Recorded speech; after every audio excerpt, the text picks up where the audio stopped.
Hi, everyone. This week we are going to be talking about Luke chapter 4, verses 16 through 22. So far in Luke's gospel, we didn't read a lot of the birth narrative, but we talked about John the Baptist last week. This has all kind of been leading up to this. This passage is kind of like the mission statement for who Jesus is. It's his first teaching moment in the gospel. And in it, Luke is doing something really interesting that's going to set up all of the book of Luke, but also Acts, because these two books are connected. They're meant to be combined. And so what is he doing? So in the passage, Jesus gets up in his hometown in the synagogue, and he reads a passage from Isaiah 61. And it's long been in Israel's history this messianic prophecy. It's this idea of what Israel is hoping for and trusting that God is going to bring about. And when Jesus gets up and he reads it, the part that we have in Luke's gospel is really only a tiny bit of Isaiah 61. He reads the part about restoration, this idea of sight for the blind, the poor are going free, captives, everyone's being released. Even the year of the Lord's favor is this reference to the year of Jubilee, which was something that really didn't happen in Israel, but from Leviticus, it's this idea that every 50 years, that the land would go back to its original owner. That there wasn't buying and selling a property in Israel. You could lease it, but then at the year of Jubilee, after 50 years, it would go back to the family that owned it. And so this image is really one of restoration of people, of land, etc. And what's really interesting is what Jesus doesn't include in his reading. So immediately after the year of the Lord's favor in Isaiah 61, it talks about God's vengeance. And there's other parts of this chapter that talk about the benefit of Israel over and against their neighbors and other nations.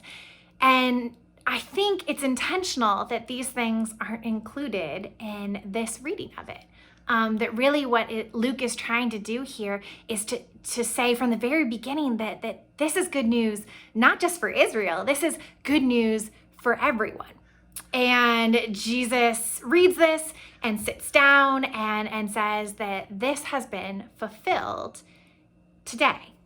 And everyone is amazed, and they use this word, they say they were amazed by the graciousness of what he said.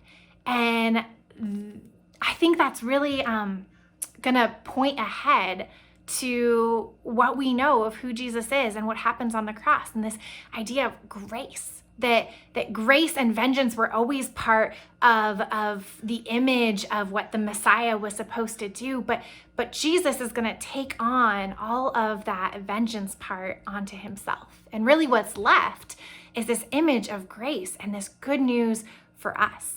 And this might not have been what people wanted to hear in that moment, but it shows God's bigger plan, God's goodness, God's favor for us. And the other part of Isaiah 61 that I love is that it talks about this everlasting covenant. Now, people look at this passage and they say, well, this hasn't happened. The poor haven't been released. Our world is a mess. There is still very much slavery and oppression and all kinds of things that aren't fulfilled yet today. And how do we reconcile that with this idea that Jesus says this has been fulfilled?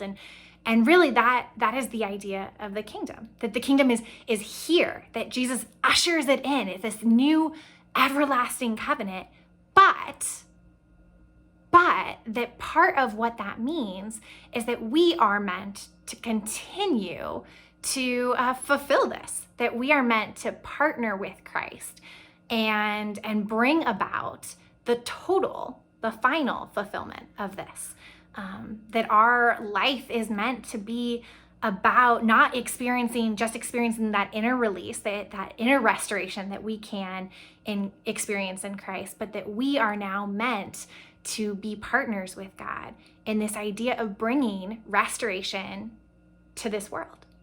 And so that is, to me, really the mission statement of Christ, the mission statement of Luke in this gospel.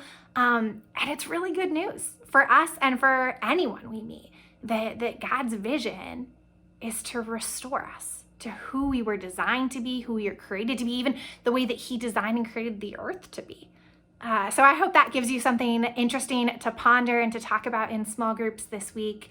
And let me know how it's going.